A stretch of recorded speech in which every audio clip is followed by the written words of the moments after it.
آیت نمبر 25 سے 23 تک میں پھر حضرت نوح علیہ السلام اور ان کی قوم کے حالات بیان ہوئے کہ نوح علیہ السلام نے جب اپنی قوم کو توحید کی دعوت دی اور انکار پر عذاب الہی سے ڈرایا تو قوم کے سرداروں نے ان سے کہا، بھلا کیا کہا؟ کہنے لگے آپ تو ہم جیسے بشر ہیں، تو ہماری طرح ہی ہیں آپ، اور آپ کے پیروکار پسماندہ یعنی غریب لوگ ہیں اور کم عقل لوگ ہیں۔ ہماری رائے میں آپ کو معاذ اللہ ہم پر کوئی فضیلت حاصل نہیں، بلکہ معاذ اللہ ثم معاذ اللہ۔ کہنے لگے آپ تو جھوٹے ہیں، اللہ کے نبی کو کہہ رہے ہیں معاذ اللہ، استغفر اللہ۔ نوح علیہ السلام نے جواب دیا کہ میں اپنے رب کی جانب سے واضح دلیل رکھتا ہوں اور اس نے مجھے رحمت سے نوازا ہے، لیکن تم میرے مقام کو سمجھنے کی صلاحیت نہیں رکھتے، تم اتنی صلاحیت رکھتے نہیں ہو۔ اور پھر ارشاد فرمایا کہ میں تم سے دعوت حق کے صلے میں کسی اجر کا طلبگار نہیں ہوں، اور نہ ہی میں اہل ایمان کو اپنے پاس سے دھتکارنے والا ہوں، اور میں نے یہ دعویٰ بھی نہیں کیا کہ میرے پاس اللہ کے خزانے ہیں، اور نہ میں از خود غیب جاننے والا ہوں، اور نہ ہی میں یہ کہتا ہوں کہ میں فرشتہ ہوں، نہ میں یہ کہتا ہوں کہ جن لوگوں کو تم اپنی نظروں میں حقیر جانتے ہو اللہ انہیں خیر سے نہیں نوازے گا۔ فرمایا یہ ٹھیک ہے کہ اللہ بشروں میں سے رسول بناتا ہے، پر جسے بناتا ہے پھر اسے بڑی شانیں عطا فرماتا ہے۔ پہلے دن سے انسان کا یہ مسئلہ ہے، پہلے دن سے انسان کا یہ مسئلہ ہے کہ وہ کہتا ہے میں انسان سے ہدایت حاصل کروں، لیکن رب نے بھی قانون بنایا ہے کہ اللہ تبارک و تعالیٰ بندے پر ہی وحی فرماتا ہے، فرشتوں اور جنوں کو اللہ نے اس منصب کے لیے منتخب نہیں فرمایا۔ قوم نوح نے کہا کہ آپ نے ہم سے بہت بحث کی معاذ اللہ، پس جس عذاب سے آپ ہمیں ڈرا رہے ہیں وہ لے آئیے۔ تو نوح علیہ السلام نے کہا کہ اللہ چاہے گا تو تم پر عذاب بھی آ جائے گا۔ آیت نمبر 37 سے 47 میں بتایا کہ اللہ تعالیٰ کی طرف سے نوح علیہ السلام کو حکم ہوا کہ ہماری نگرانی میں اور ہماری وحی کے مطابق آپ کشتی بنائیے، اور ظالموں کے بارے میں ہم سے کوئی بات نہ کریں۔ حضرت نوح کی خواہش تھی کہ یا اللہ انہیں بھی معاف کر دے، فرمایا یہ ظالم ہے تو میرے نبی ان کے بارے میں مجھ سے کوئی بات نہ کریں، وہ ضرور غرق ہو جائیں گے۔ پھر وہ کشتی بنانے لگے، اور جب ان کی قوم کے سردار ان کے پاس سے گزرتے تو ان کا مذاق اڑاتے۔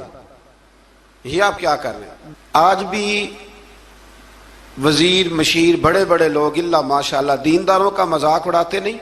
اڑاتے ہیں کہ نہیں اڑاتے مذاق؟ یہ کن کا طریقہ ہے؟ یہ تو قرآن مجید کہہ رہا ہے کہ حضرت نوح کی قوم جو کافر تھی ان کا طریقہ ہے اہل ایمان کا مذاق اڑانا۔ تو وہ مذاق اڑانے لگے۔ نوح علیہ السلام نے کہا کہ وہ وقت آنے والا ہے کہ جب تمہارا مذاق اڑایا جائے گا اور تمہیں پتہ چل جائے گا کہ رسوا کن عذاب کس پر آئے گا۔ اللہ تعالیٰ نے فرمایا جب ہمارا حکم عذاب آ پہنچا اور تندور ابلنے لگا، تندور سے آگ نکلا کرتی ہے، پانی نہیں نکلا کرتا، پر نوح علیہ السلام کی قوم پر جب عذاب آیا تو پانی تندور سے نکلا، تندور سے اللہ نے پانی نکالا، جہاں سے پانی نکلا نہیں کرتا، تندور ابلنے لگا۔ اللہ اکبر۔ تو اللہ تبارک و تعالیٰ نے فرمایا تو ہم نے نوح علیہ السلام سے کہا کہ آپ خود اور اپنے گھر والوں کے ساتھ اس کشتی میں سوار ہو جائیں، اور اہل ایمان کو بھی سوار کر لیں، اور ہر چیز کے جوڑے یعنی نر اور مادہ کو سوار کر لیں۔ اور ان کے ساتھ ایمان والے بہت کام تھے۔ حضرت نوح علیہ السلام دعائیں پڑھتے ہوئے سوار ہو گئے۔ پھر کیا ہوا؟ کشتی انہیں پہاڑوں جیسی موجوں میں لے جا رہی تھی کہ نوح علیہ السلام الگ کھڑے ہوئے اپنے بیٹے سے فرمانے لگے اے بیٹے ہمارے ساتھ کشتی میں سوار ہو جا اور کافروں کے ساتھ نہ رہو۔ اس نے یعنی نوح علیہ السلام کے بیٹے نے کہا کہ میں آپ کے ساتھ نہیں بیٹھوں گا، ابھی کوئی پہاڑ آئے گا تو میں پہاڑ کی پناہ لے لوں گا۔ اگر کسی نیک آدمی کا بیٹا کبھی غلط نکل آیا تو اس کا مطلب یہ نہیں کہ اس نے تربیت ٹھیک نہیں کی، ہاں یہ اعتراض چھوڑ دیں، اس لیے کہ نوح علیہ السلام کا بیٹا کافر ہو گیا۔ اور جب سیلاب نظر آیا تو اس سے کہا کہ آجا سوار ہو جا، تو کہنے لگا میں نہیں بیٹھوں گا، میں تو کسی پہاڑ کی پناہ لے لوں گا اور میں اس کے اندر چھپ جاؤں گا اور وہ پہاڑ مجھے پانی سے بچا لے گا۔ نوح علیہ السلام نے کہا آج اللہ کے حکم کے سوا کوئی بچانے والا نہیں ہے سوائے اس کے جس پر اللہ رحم فرمائے۔ پھر ان دونوں کے درمیان موج حائل ہو گئی، ایسے ایک موج اٹھی اور حضرت نوح کا بیٹا ڈوب گیا. اور جب حضرت نوح کا بیٹا ڈوبا، اللہ کی طرف سے حکم ہوا اے زمین اپنا پانی نگل لے، اے آسمان تھم جا، پانی خوش ہو گیا. اللہ کا فیصلہ نافذ ہو گیا اور کشتی کوہ جودی پر ٹھہر گئی. نوح علیہ السلام نے اللہ سے التجا کی، کیا میرے پروردگار میرا بیٹا اور میرے اہل سے ہے، اور تیرا وعدہ سچا ہے کہ تم میرے اہل کو بچا لے گا. اللہ نے فرمایا نوح وہ آپ کے اہل میں سے ہے ہی نہیں، وہ آپ کے اہل میں سے ہے ہی نہیں. اہل میں سے وہ ہوگا جو آپ کے طریقے پہ چلے گا، جو طریقے پہ نہ چلے وہ نسل میں سے ہے ہی نہیں، وہ ختم ہو گئی بات. اللہ اکبر. اس کے اعمال ٹھیک نہیں. جس بات کی حقیقت کا آپ کو معلوم نہ ہو اس کے بارے میں سوال نہ کریں. تو نوح علیہ السلام نے اللہ تعالیٰ سے اپنی اس اجتہادی خطا پر مغفرت اور رحم کی دعا کی. پھر طوفان نوح تھم جانے کے بعد وہ سلامتی کے ساتھ اتر گئے. اجتہادی خطا میں نے ایک لفظ بولا ہے. یہ اجتہادی خطا کا مطلب یہ ہے کہ بعض اوقات انبیاء سے ایسی باتیں سرزد ہو جاتی ہیں کہ جو تعلیم امت کے لیے ضروری ہوتی ہیں، تاکہ لوگوں کو پتہ چل جائے کہ اللہ کی بارگاہ میں توبہ کیسے کرنی. اگر وہ لوگ توبہ نہ کرتے تو ہمیں توبہ کے طریقے سمجھ میں، یعنی ان سے اجتہادی خطا ہو گئی، کہنے میں کرنے میں کوئی ایسی بات ہو گئی جو بظاہر اللہ تعالیٰ کی رضا والی، تو فوراً معافی مانگ لیتے تھے. لیکن اب امتی اٹھ کے کہے کہ نبی گناہ گار ہے معاذ اللہ. حضرت آدم نے دعا مانگی تھی نا، ربنا ظلمنا انفسنا، اے اللہ ہم نے اپنی جانوں پر ظلم کیا. انہوں نے کہا تھا تو اگر کوئی بندہ حضرت آدم کو ظالم کہے گا تو کافر ہو جائے گا. تو اگر وہ کہے کہ وہ تو خود کہہ رہے ہیں، ایک بندہ اڑ جاتا ہے کہتے ہیں تو خود کہہ رہے ربنا ظلمنا، تو خدا کے بندے وہ اللہ کے نبی ہیں، وہ رب سے کہہ رہے ہیں، وہ عاجزی کے طور پر کہہ رہے ہیں. کچھ لوگ اڑ جاتے کہتے ہیں خود حضور نے کہا ہے جی انا بشر مثلکم، میں تمہاری طرح کا بشر ہوں، خود نبی پاک نے کہا ہے. عجیب بیوقوف بندے ہو. نبی کریم تو کہہ سکتے ہیں پر امتی اٹھ کے نہیں کہہ سکتا. اس نے تو کہنا ہے وہ حبیب اللہ ہے، اس نے تو کہنا ہے وہ قیامت میں شفاعت کرنے والے ہیں. امتی نے تو کہنا ہے وہ سارے نبیوں کے سردار ہیں، وہ امام الانبیاء ہیں. امتی وہ لفظ ادا کرے گا جو اس کے بنتے ہیں. اب کوئی بندہ اٹھ کے کہہ دے، دیکھے نا ایک بہت بڑا عالم تقریر کرتے ہوئے کہے جی میں تو ان پڑھ آدمی ہوں، تو اس کا شاگرد کہے کہ استاد جی قسم اٹھائے ہاں آپ نے تقریر میں کہا نہیں میں ان پڑھ ہوں، آپ تو ان پڑھ ہے. تو یہ بات ادب ہے کہ بے ادبی ہے؟ چلیں اس سے آگے چلتے ہیں، یہ بھی ذرا مشکل سے سمجھ میں آئے گی. ایک اور بات جو جلدی سمجھ میں آ جائے گی. ایم این اے جب اعلان کرتا ہے، تقریر کرتا ہے، الیکشن لڑتا ہے تو کہتا نہیں میں قوم کا خادم ہوں. کہتے ہیں نا کہ میں قوم کا خادم سے آپ کیا کچھ کراتے ہو؟ سارے کام کراتے ہیں نا. خادم کو بندہ یہ بھی کہہ لیتا ہے کہ جھاڑو دے دے گلی میں، کہتے ہو کہ نہیں کہتے؟ تو اس نے بھی تو سپیکر میں کہا میں خادم ہوں. کہو اس سے کہ جھاڑو دے گلی میں آ کے، پھر پتہ کیا حال ہوگا؟ جھاڑو تو نہیں آئے گا اور ہو سکتا ہے کچھ ہے آ جائے. تو اس لیے اب کوئی بندہ کہے جی انہوں نے خود کہا ہے، تو ایک کچھ پوری جماعت ہے لوگوں کی جو بات کو سمجھتی نہیں. کہتے ہیں خود کہا ہے میں بشر ہوں، انہوں نے خود کہا میں غیب نہیں جانتا، انہوں نے خود کہا میرے پاس خزانہ کوئی نہیں، انہوں نے خود کہا میرے پاس کوئی شے نہیں. تو اس لیے آپ سمجھیں کسی کے لفظوں پر اگر آپ گرا لگا کے بیٹھیں گے تو پھر اس سے بے ادبی ہوگی. تو نوح علیہ السلام نے اللہ سے اپنی اجتہادی خطا کی معافی مانگی. اب حضرت نوح کو کوئی خطا کار کہے گا تو بہت بڑا مجرم بن جائے گا، اس لیے کہ وہ اللہ کے نبی ہیں. آیت نمبر 50 میں قوم عاد کا ذکر ہے اور ان کی طرف دعوت توحید دینے کے لیے اللہ تعالیٰ نے حضرت ہود علیہ السلام کو بھیجا. ہود علیہ السلام نے قوم سے کہا کہ میں تم سے کسی چیز کا اجر طلب نہیں کروں گا، میرا اجر میرے اللہ کی بارگاہ میں ہے، پس تم اپنے رب سے بخشش مانگو، پھر اس کی بارگاہ میں توبہ کرو، اللہ تعالیٰ تم پر موسلا دار بارش برسائے گا اور تمہاری قوت میں اضافہ فرمائے گا. قوم عاد نے دعوت حق کو رد کیا اور ایمان نہ لائے بلکہ ہود علیہ السلام پر طنز کیا. وہ کہنے لگے کہ ہمارے تو معبودوں نے، ہمارے بتوں نے معاذ اللہ آپ کو پاگل بنا دیا ہے، آپ کو مجنون بنا دیا ہے. الٹا حضرت ہود کو کہنے لگے اس لیے آپ ایسی باتیں کرتے ہیں. ہود علیہ السلام نے کہا میں اللہ کو گواہ بناتا ہوں اور تم بھی گواہ رہنا کہ میں تمہارے شرک سے بری ہوں اور میں اللہ پر توکل کرتا ہوں اور میں نے رسالت کا حق ادا کر دیا ہے. آیت نمبر 58 میں اللہ تعالیٰ نے فرمایا جب ہمارے عذاب کا وقت آ گیا تو ہم نے اپنی رحمت سے ہود اور ان کے ساتھ مومنوں کو نجات عطا کی. قوم عاد نے اللہ کی نشانیاں اور رسولوں کو جھٹلایا اور دنیا اور آخرت میں لعنت کے حقدار ہوئے۔ آیت نمبر 61 میں پھر سے حضرت صالح علیہ السلام اور ان کی قوم سمود کے حالات کو بیان کیا گیا۔ حضرت صالح نے کہا ہے میری قوم اللہ وحدہ لا شریک کی عبادت کرو، اس سے بخشش طلب کرو، اس کی بارگاہ میں توبہ کرو، اس نے تمہیں زمین سے پیدا کیا ہے، اس پر آباد کیا ہے۔ جواب دیا ہے صالح ہمارے آباء و اجداد کے معبودوں کی عبادت کو روکنے سے پہلے ہمیں آپ سے بڑی امیدیں تھیں، اور اب آپ ہمیں روکنے لگ گئے ہیں باپ دادا کے دین سے، لیکن اب ہمیں آپ کی دعوت کے بارے میں شکوک ہیں۔ صالح علیہ السلام نے اپنی قوم سے کہا کہ یہ اللہ کی اونٹنی ہے اور یہ تمہارے لیے نشانی ہے، اسے چرنے کے لیے آزاد چھوڑ دو اور اسے تکلیف نہ دینا۔ اللہ اکبر، ورنہ تمہیں عذاب پہنچے گا۔ انہوں نے اونٹنی کی کونچیں کاٹ ڈالی۔ صالح علیہ السلام نے کہا تم صرف 3 دن اپنے گھروں میں مزے اٹھا لو، 3 دن، پھر اللہ کا یقینی عذاب آئے گا۔ پھر ایک چنگاڑ نے ان کو آ دبوچا، وہ اپنے گھروں میں گھٹنوں کے بل اوندے پڑے رہ گئے۔ صرف صالح علیہ السلام ان کے ساتھ اہل ایمان اس عذاب سے بچے۔ یہ 3 قوموں کا ذکر ہو گیا، نوح علیہ السلام کی قوم کا بھی، ہود علیہ السلام کی قوم کا بھی، اور حضرت صالح علیہ۔ آگے اللہ تبارک و تعالیٰ نے آیت نمبر 69 میں اس بات کا بیان فرمایا کہ حضرت ابراہیم علیہ السلام کے پاس فرشتے بشری شکل میں آئے، انسانی شکل میں۔ انہوں نے اجنبی مہمانوں کے لیے بچڑے کا بھنا ہوا گوشت تیار کرایا۔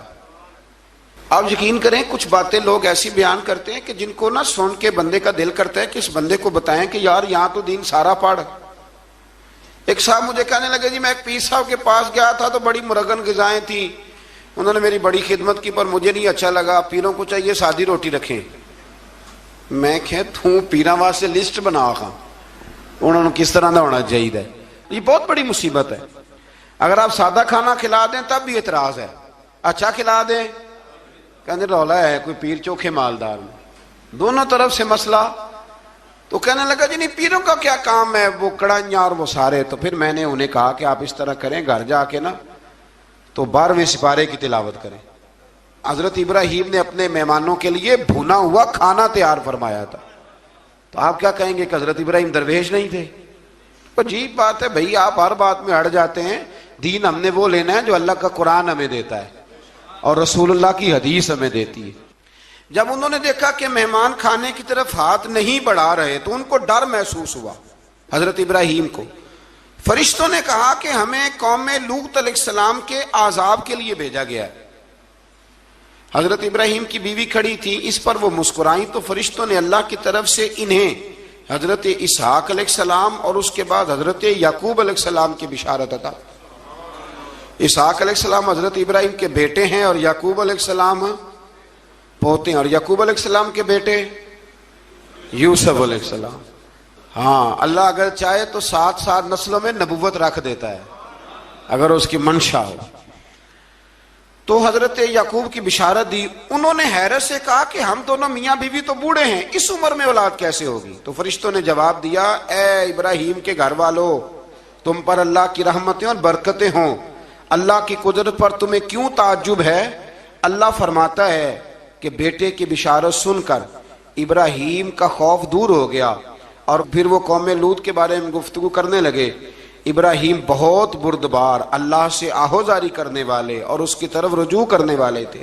اللہ تعالیٰ نے حضرت ابراہیم علیہ السلام کو فرمایا اے ابراہیم اس گزارش سے آپ گریزہ رہیں، اس کا یقینی فیصلہ ہو چکا ہے اور ان پر نہ ٹلنے والا عذاب نازل ہو کے رہے گا۔ وہ کیا گناہ کرتے تھے؟ لوط علیہ السلام کی قوم میں میں نے بتایا تھا، مرد مردوں سے بدفعلی کرتے۔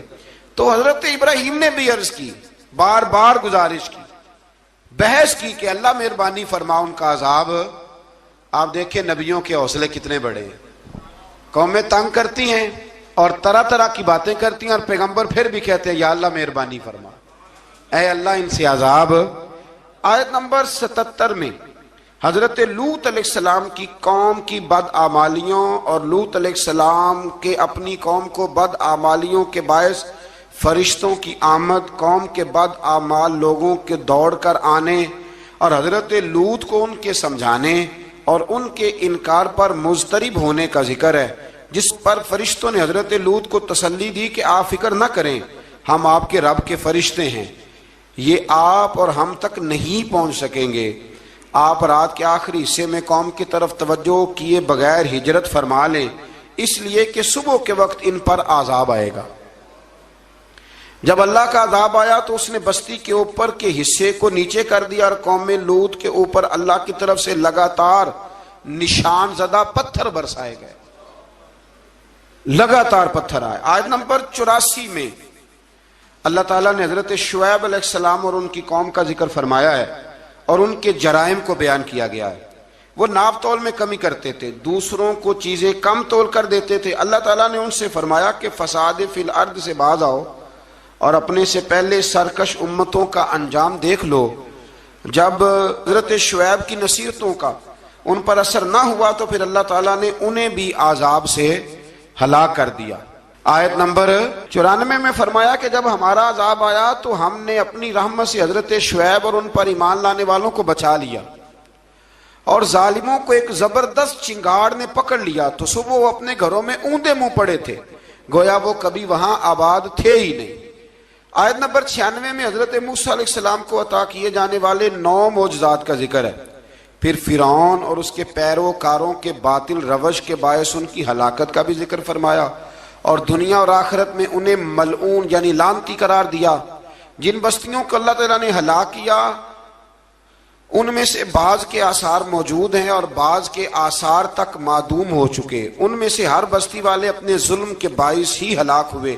اللہ تعالیٰ کسی پر ظلم نہیں فرماتا، لوگ خود اپنی جانوں پر ظلم کرتے ہیں۔ جو شخص عذاب آخرت سے ڈرتا ہے اس کے لیے اس میں نشانیاں موجود ہیں۔ آیت نمبر 106 سے اللہ تعالیٰ نے انجام کے اعتبار سے لوگوں کی 2 قسمیں بیان کی۔ 2 قسمیں فرمایا، ایک ہیں سعادت مند لوگ اور دوسرے ہیں بدبخت۔ فرمایا بدبختوں کا ٹھکانہ جہنم ہے جس میں وہ ہمیشہ رہیں گے، اور نیک بختوں کا ٹھکانہ جنت ہے، وہ ہمیشہ اسی میں رہیں گے، اور ان کے لیے اللہ کی طرف سے نا ختم ہونے والی عطائیں۔ آیت نمبر 110 میں حضور صلی اللہ علیہ وسلم کو تسلی دی گئی کہ جس طرح یہ لوگ قرآن کے بارے میں اختلاف کرتے ہیں، اسی طرح قوم موسیٰ نے تورات کے بارے میں بھی اختلاف کیا تھا، اور اللہ نے ان کے اعمال کا پورا بدلہ انہیں دیا۔ آیت نمبر 112 سے سرکشی کو چھوڑ کر احکامات دین پر استقامت اختیار کرنے اور ظالموں کے ساتھ میل جول رکھنے سے بچنے کا حکم دیا گیا ہے، اور فرمایا کہ ظالموں سے میل جول کا انجام دوزخ کی آگ ہے۔ ہم لوگ نہ شکوہ کرتے ہیں، کسی حکومت کو بنے ہوئے 6 مہینے گزرتے ہیں تو شکوہ شروع ہو جاتا ہے، حالانکہ وہ خود تو نہیں نہ بنتے، ان کو کوئی بنانے والا ہے۔ تو ظالم کا جو مددگار ہوتا ہے وہ بھی ظالم ہوتا ہے، اس لیے احتیاط کریں۔ اور یہ صرف سیاستدانوں کی بات نہیں، دنیا کے ہر معاملے میں آپ غور کریں کہ آپ کسی ظالم کے مددگار تو نہیں۔ اللہ تعالی ہمیں حق پر استقامت عطا فرمائے۔